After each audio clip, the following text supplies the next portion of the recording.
Bienvenidos a todos al Diente de León, el podcast de Special Sterne. ¿Sabes por qué se llama el Diente de León? Porque las cosas nunca son como parecen. Buena o mala hierba, tú decides. El valor de lo que ves depende de tu mirada. ¿Quieres conocer más sobre el mundo de la neurodiversidad? Y sobre el empleo. En este podcast hablaremos con personas autistas y profesionales tratando diferentes ámbitos específicos.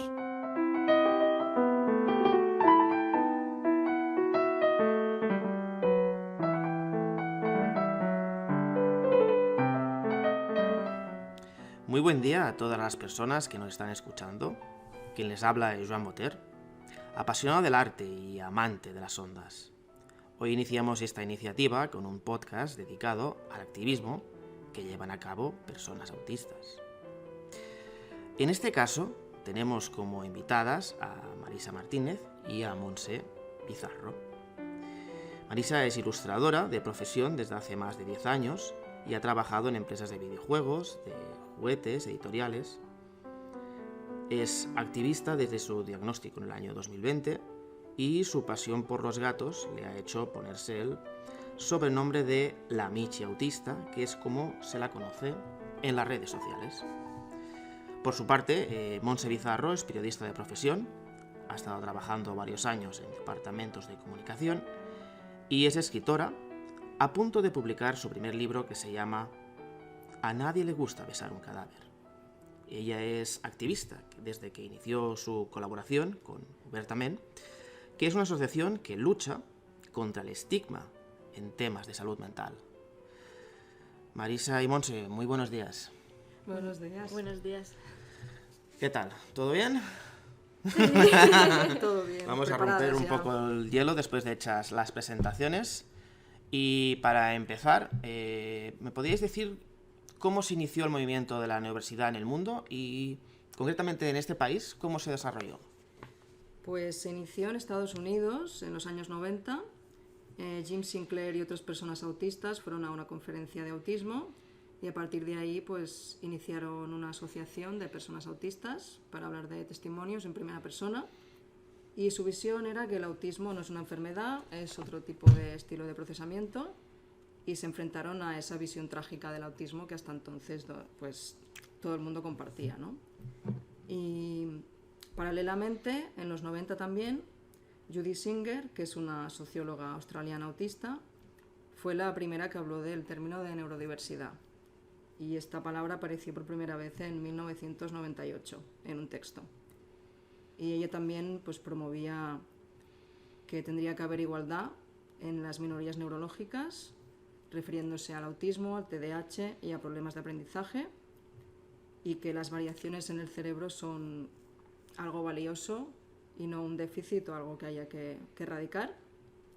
Y en España sí que es más complicado encontrar estudios o saber de dónde proviene el movimiento de la neurodiversidad, porque es muy reciente, creo que es desde más o menos 2015 o así, o sea que vamos muy atrasados, y se inició sobre todo por profesionales de autismo y por familias, o sea no fue tanto un movimiento en primera persona como en Estados Unidos, y fue sobre todo a partir de traducciones de textos en inglés, así que bueno, aún nos queda mucho camino aquí en España, pero confío que todo irá bien.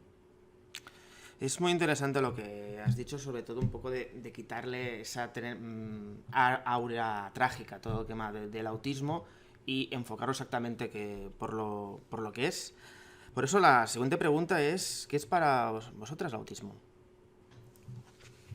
Para mí, por ejemplo, yo lo considero que es una condición del neurodesarrollo. No la veo como un trastorno, ni como una enfermedad mental, ni como una enfermedad en general. Para mí es, forma parte de mi identidad, porque es que lo quiera o no, es que es así. Desde que naces eres autista y eso ayuda a configurar pues, tu personalidad, cómo ves el mundo y cómo te desenvuelves en él. Yo estoy de acuerdo con lo que dice ella, de que el autismo también forma parte de mi identidad y no es ninguna patología ni ninguna enfermedad. Y también quería remarcar que al ser una minoría en la sociedad y como el mundo está pensado por y para neurotípicos, los demás solo ven en nosotros problemas o dificultades, ¿no? Pero Al final estos problemas son por la interacción con el entorno y no por defectos o cosas malas nuestras, ¿no?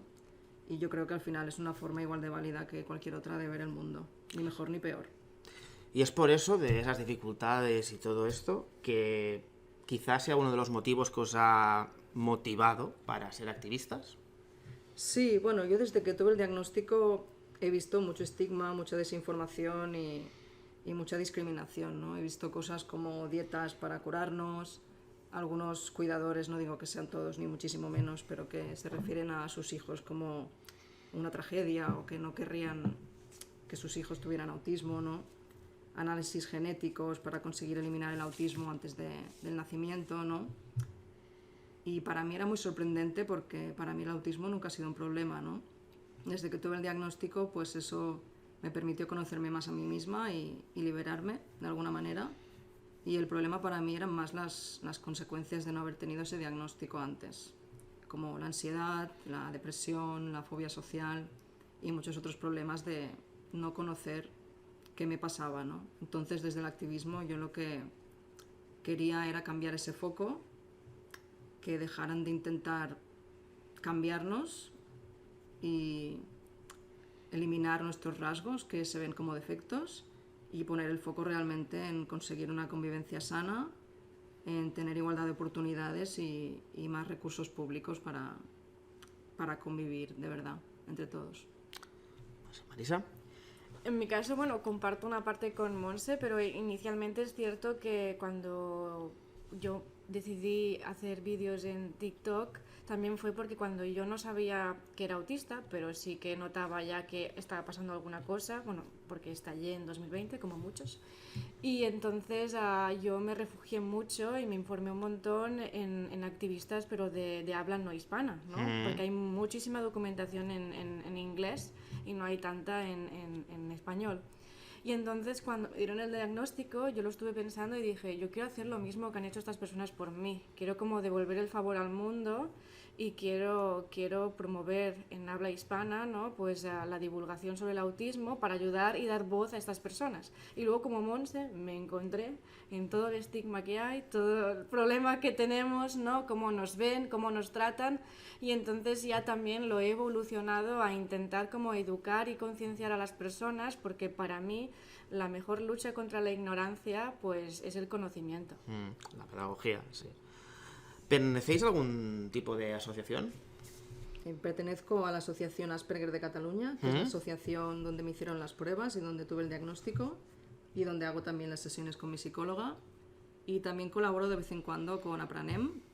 Conozco a un par de personas de la asociación porque participé hace un año o dos en un acto que hicieron para el Día Mundial del Autismo, el 2 de abril, y desde allí hemos colaborado juntos en diferentes actos. Muy bien. ¿En tu caso, Marisa?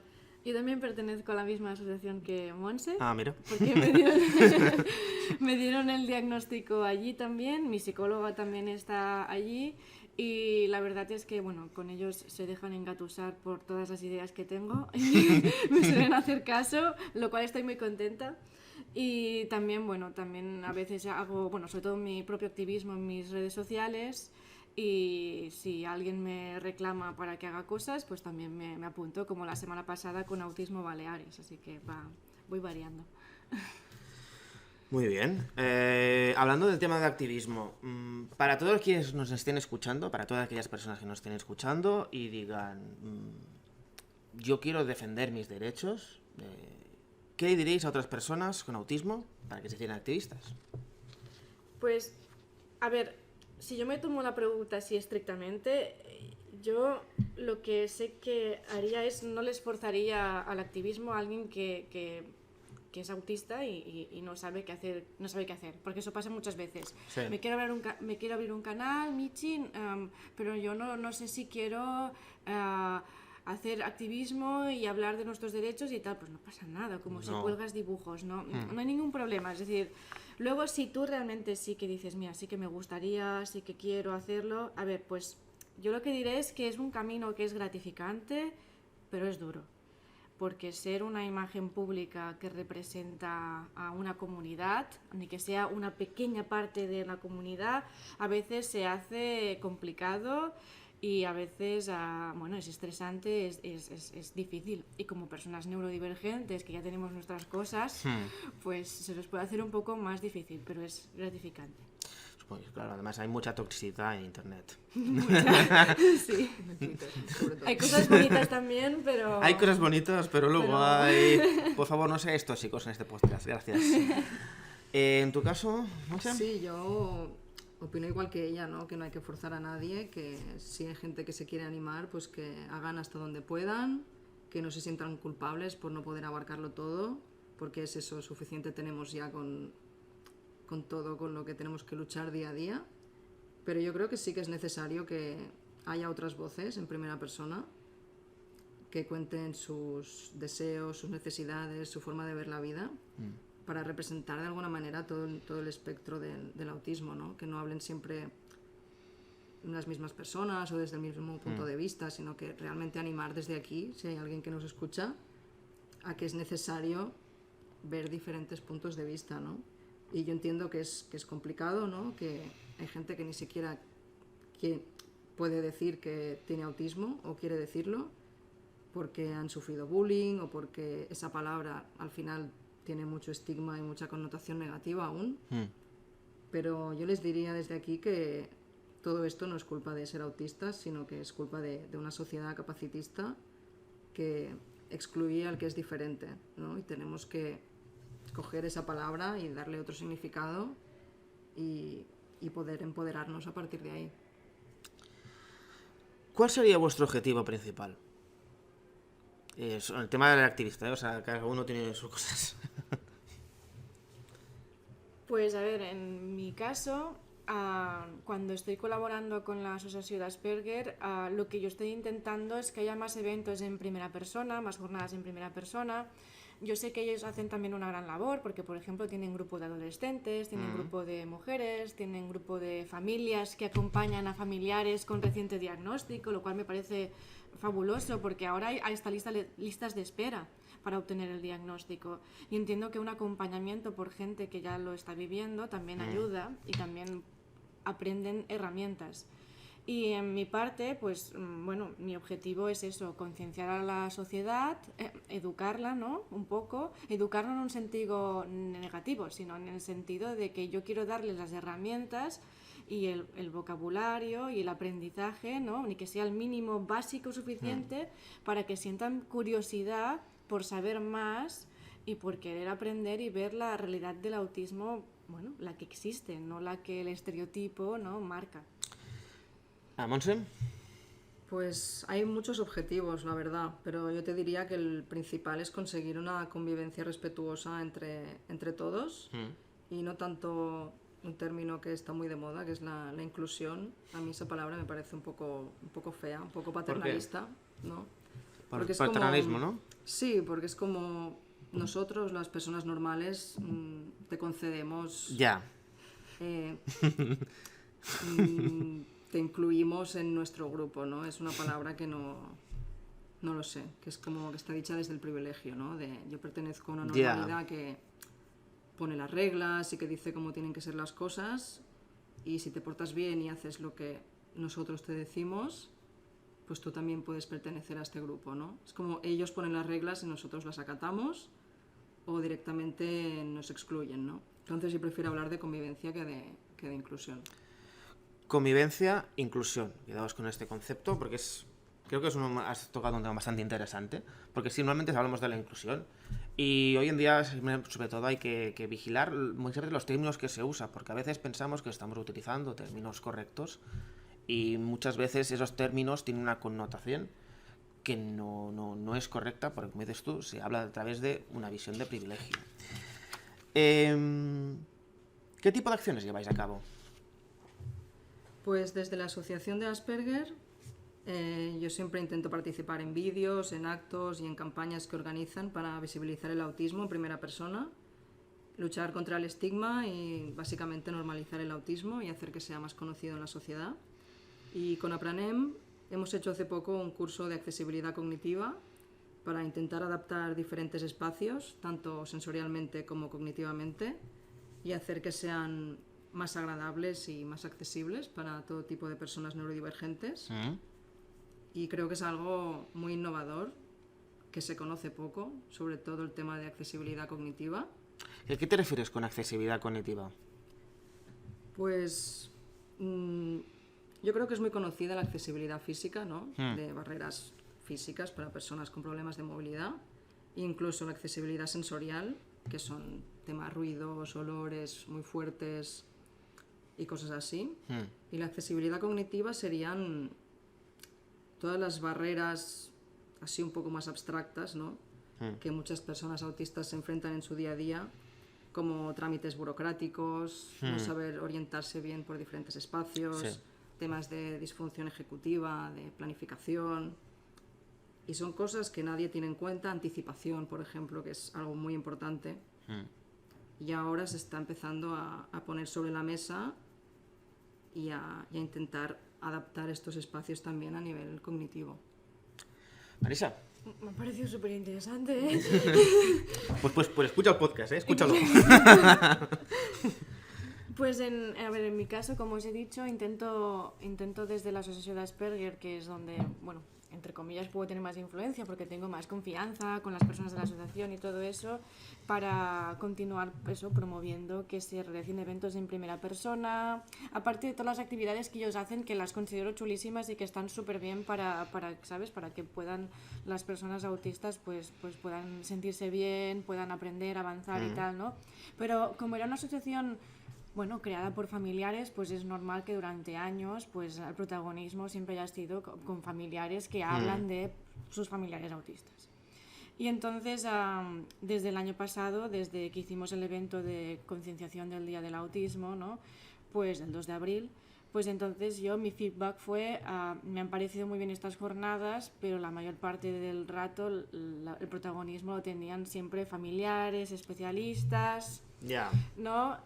Y en cambio, por ejemplo, especialista estuvo, pero no estuvo una persona autista, estuvo una persona que forma parte de ahí y te explicaba que era especialista, ¿no? Este año, por ejemplo, hemos tenido a Monse, hemos tenido más personas, ¿no? Que han estado ahí. Me refiero a eso, es diferente. El cambio ha sido que lo que se ha conseguido promover es que sea en primera persona, y lo gracioso era que los moderadores del último evento que se hizo en primera persona eran psicólogos o tal. Es como, normalmente son ellos los que están ahí hablando de las personas autistas, ¿no? Y luego, bueno, también hemos estado preparando un vídeo donde Monse también ha estado, ¿no? Que ya lo veréis, ¿no? Para el Día de Concienciación del Autismo, para que se vea otro enfoque, ¿no? de hablar sobre autismo y sobre estas cosas, que también está guay. Y luego yo pues me voy moviendo por donde me van invitando, por donde puedo, pues para eso, para seguir haciendo sobre todo eso en primera persona, y en el caso que yo entiendo que haya personas autistas que no puedan comunicarse como nosotras y tal, pues no pasa nada si tienen un acompañamiento o tienen una persona que les representa. Pero en vez de hablar desde qué mal lo paso con mi hijo, pues no, explicar la vida de tu hijo. Pues mi hijo hace estas cosas, le gusta hacer tal, yo qué sé, su vida, no lo mal que lo pasas con él, ¿no? O ella. Eso es lo que... Claro, porque se estás pensando un punto de vista, pero falta el punto de vista de la tercera persona, que en este caso es el implicado, que es la persona Exacto. con el diagnóstico. Por eso, y aunque no pueda expresarse, entiendo que de algún modo tú puedes explicar su vida de otra manera que no sea cómo te afecta a ti, sino cómo lo vive. Pues le encanta el atletismo, o le encanta las figuras, yo que sé, de anime, las colecciona todas y las mira, yo que sé, o en el colegio, mira, hacemos este tipo de actividades, no sé, no me importa mientras sea desde el punto de vista, ¿no? de su universo y su mundo. Tú, por ejemplo, eres ilustradora, te gusta dibujar. Sí, mucho. Vale, ¿qué expresas cuando dibujas o qué te gusta expresar? Pues a mí dibujar me ha servido como un refugio. De hecho, bueno, es mi interés especial o interés restringido, depende de la connotación de la persona que lo diga.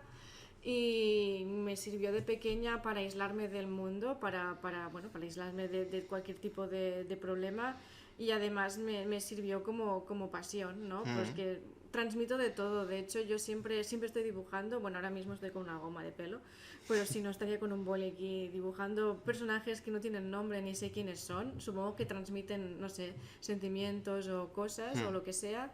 Y luego pues ya hago más también. En mis cómics son costumbristas todos. Lo que quiero es mostrar el día a día de alguien, algo muy cotidiano, pero hacerlo interesante. Puede ser alguien que está mirando por la ventana, 5 páginas de alguien que mira por la ventana, pero te voy a contar todo su mundo interior, y eso para mí es lo más interesante. Pero como tengo que sobrevivir en este mundo, pues me vendo a las marcas y a las empresas y dibujo juguetes, personajes de videojuegos o lo que se requiera. Bueno, hay que ganarse el pan. En tu caso, Montse, eres escritora, que lo mismo aplica a la lectura, a la escritura, que es te gusta expresar cuando escribes. Pues yo escribo desde muy pequeña porque era mi forma de expresarme, se me daba mucho mejor escribir que hablar, ya desde muy pequeña. Y bueno, sentía que a través de la escritura pues podía expresar todo lo que sentía, todo mi mundo interior. Me costaba mucho eso, hablar, relacionarme con otros niños, ¿no? Y era una forma de poder expresarme. También me gustó mucho escribir sobre temas así muy introspectivos, muy psicológicos, de relaciones humanas, ¿no? Y creo que de alguna manera buscaba como entender el mundo también a través de la escritura. O sea, ponía personajes en diferentes situaciones, hacía que se relacionaran y a partir de ahí intentaba comprender todo lo que veían en el exterior.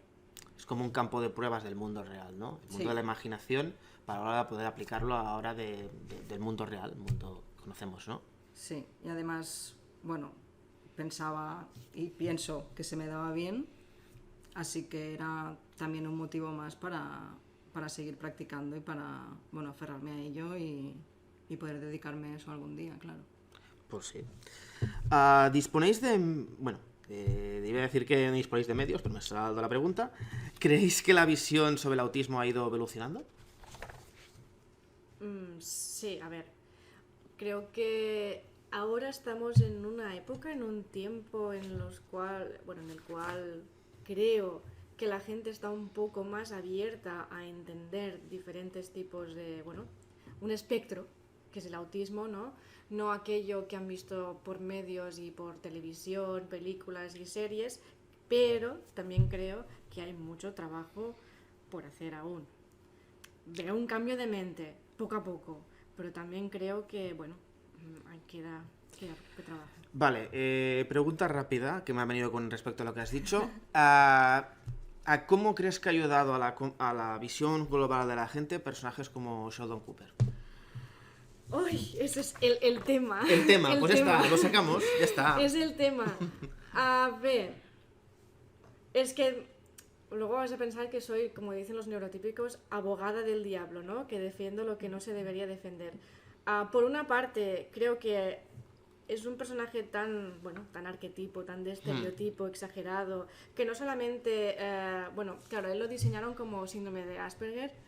No creo que únicamente sea eso, tiene una mezcla de cosas, también tiene síndrome de Savant, también, superdotado, es decir, ahí hay toda una mezcla de neurodivergencias. A ratos no sabría decir si quizá también hay TOC por ahí, o tiene que ver con su parte autista, no sabría diferenciarlo. A ver, lo que no me gusta es que lo han puesto en una sitcom. En una sitcom lo que se hace siempre, como son capítulos muy cortos, lo que se hace siempre es exagerar extremadamente a los personajes. Sí. Muchísimo.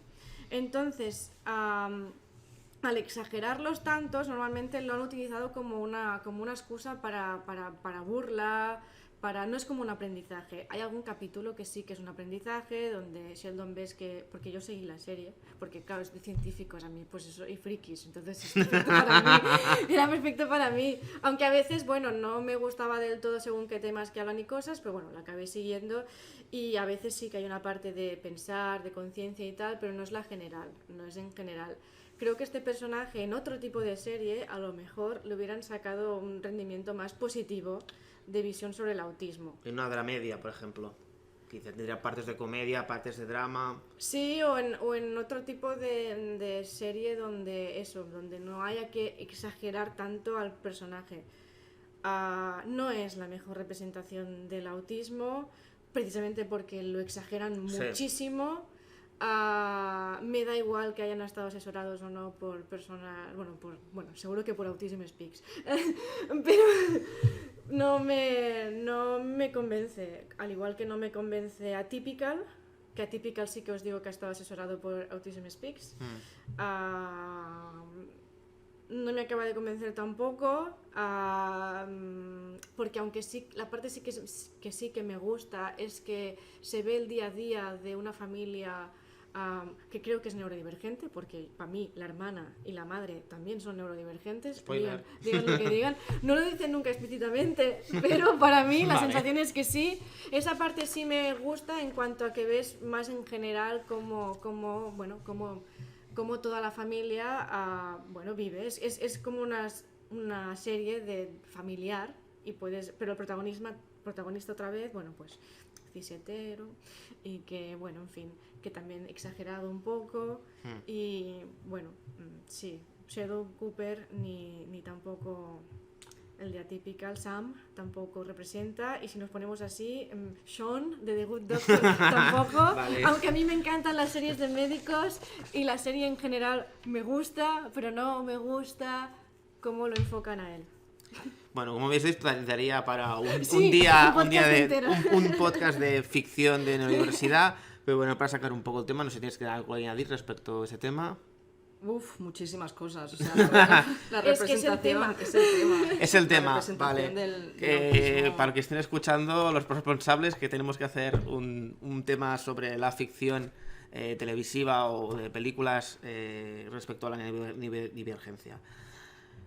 ¿En qué ámbitos creéis que, digamos que en ámbitos, sobre todo principalmente, creéis que se ha evolucionado más esta tendría evolución? Hemos entendido que la ficción, se está visibilizando, pero todavía se está tergiversando muchísimo. Sí, en un próximo podcast que me queráis invitar y hablemos de ficción, ya lo comentaremos abiertamente. Exactamente. Pero aparte de eso, ¿en qué ámbito se ha evolucionado y cuáles crees que aún hay que mejorar más, aparte de mencionado?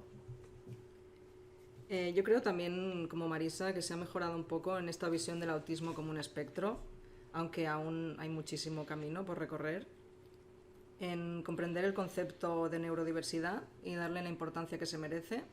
Por ejemplo, ahora en las empresas se empieza ya a incluir a talento diverso, le llaman, y creo que ya no se ve tanto como hacernos un favor, sino como realmente incluir a personas diversas, diferentes puntos de vista y enriquecer a los equipos, aunque no en todas, pero en algunas yo creo que estamos en ese camino. Y en dar más ayudas a personas autistas o con discapacidad, aunque son muy insuficientes aún, pero por ejemplo en Cataluña ya puedes tener la discapacidad con el diagnóstico de autismo, que creo que esto es bastante nuevo, pero sobre todo las mejoras son en el trabajo de visibilidad que están haciendo autistas en primera persona, asociaciones y profesionales. Y cómo mejorar el tema de que el autismo se siga viendo como una patología, porque sigue siendo muy frecuente escuchar palabras como trastorno, o esta persona está sufriendo, o la enfermedad que sufre. Y yo creo que tenemos que vigilar mucho con el lenguaje en este sentido.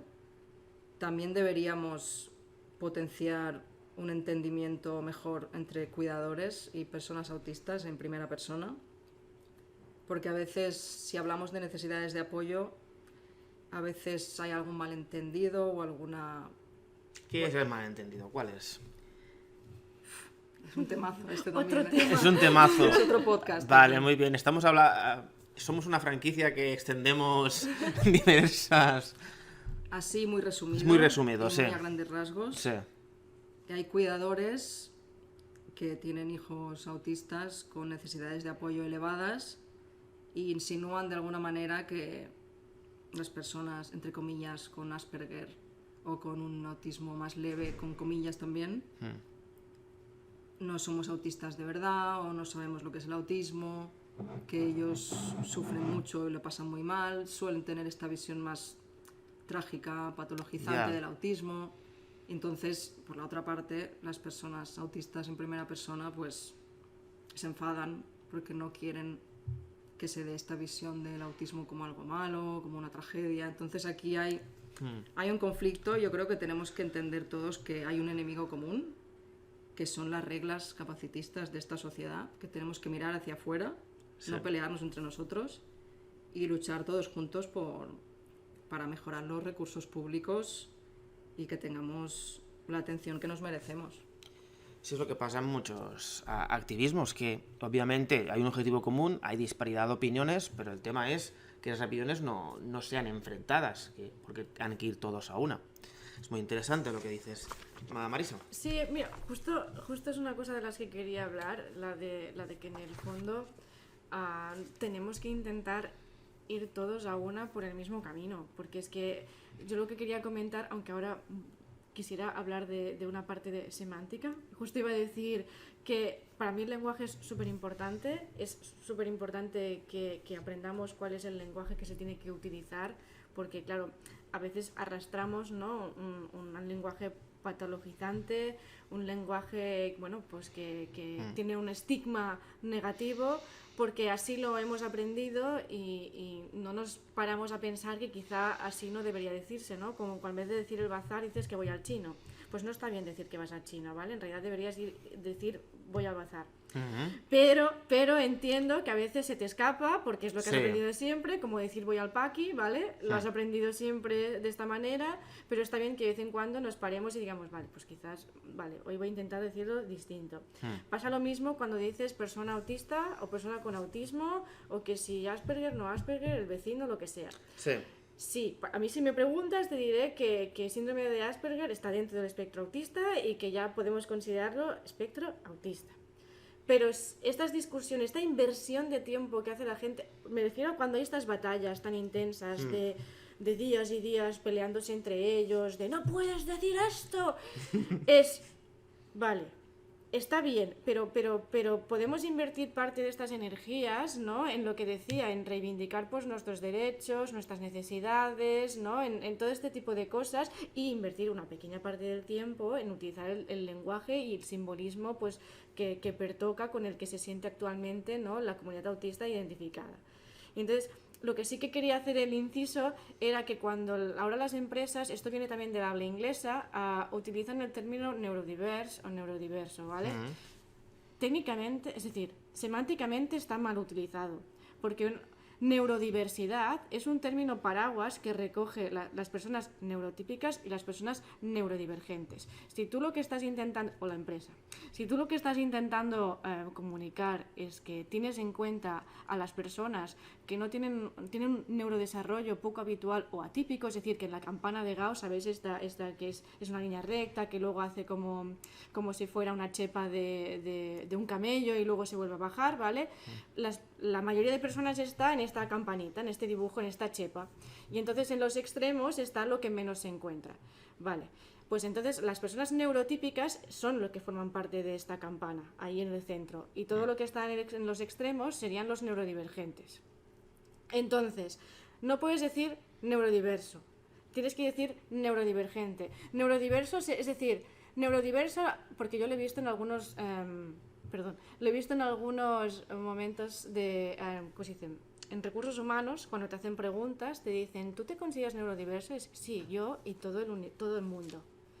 Si me preguntas si me considero neurodivergente, esa es la diferencia. Es porque, en el fondo, es como una manera de intentar reducir el estigma de si decir neurodivergente, porque neurodivergente ya lo dicen, bueno, pero es como decir raro.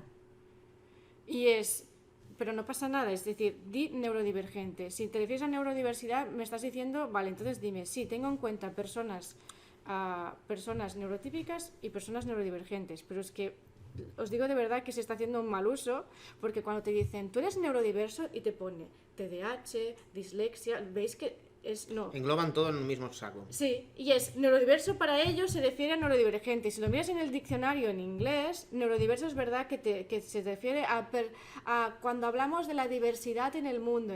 Sí, hablamos de la diversidad, pero tú te estás refiriendo a un sector muy concreto de esa diversidad, la diversidad que es atípica. Entonces la diversidad atípica es neurodivergente. Ya está, perdón. No. Creo que quedó claro. Por favor, no rebobinarlo por si hay algún concepto que no os ha quedado claro, pero al menos que este podcast sea para poner los puntos sobre las is en otros temas, como ha dicho ella, la semántica. Para terminar, Bueno, esta sería un poco la conclusión del podcast. Como he dicho, hay muchas cosas que hay que avanzar en ese sentido. Rápidamente, si me podéis decir, Marisa y Montse, ¿cuáles serían las cosas que creo los siguientes pasos que se deberían hacer, aunque hayáis apuntado un poco ya en esa idea?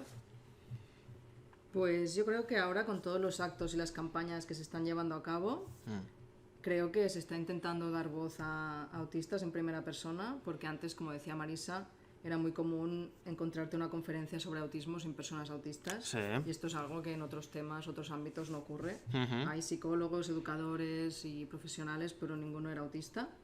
Y creo que ahora se empieza a dar importancia a eso, a que haya más personas que cuenten su testimonio en primera persona.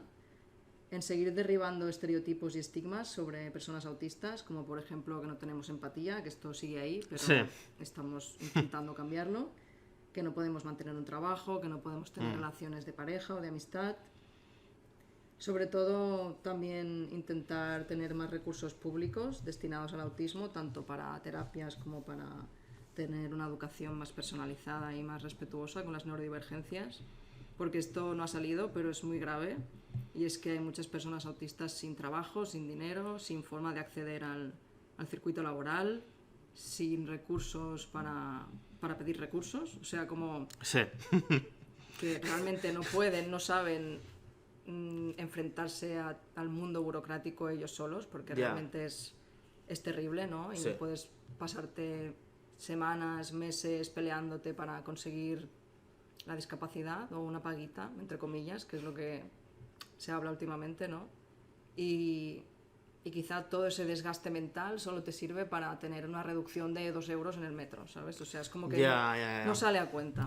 O sea, hay que mejorar esos aspectos que dices tú. Básicamente, que las personas autistas tengan más visibilidad, no solo los psicólogos o profesionales, y también pues que nos ayuden en todo el tema de ayudar de recursos. Has dicho, tener más recursos para conseguir recursos. Que puede parecer retórico, pero realmente es así. Sí. Marisa. Yo suscribo totalmente lo que ha dicho Monse. Lo que me gustaría añadir es que, bueno, yo invito muchísimo a las personas autistas que quieran, dar voz de algún modo, por pequeña que sea su acto, lo que hagan. Por favor, de todo tipo, nos falta diversidad.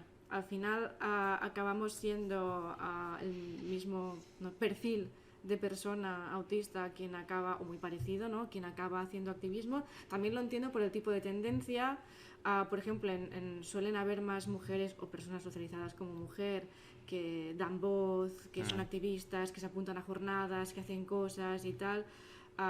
También, también hay muchas personas cis hetero, también hay muchas personas caucásicas. Sí.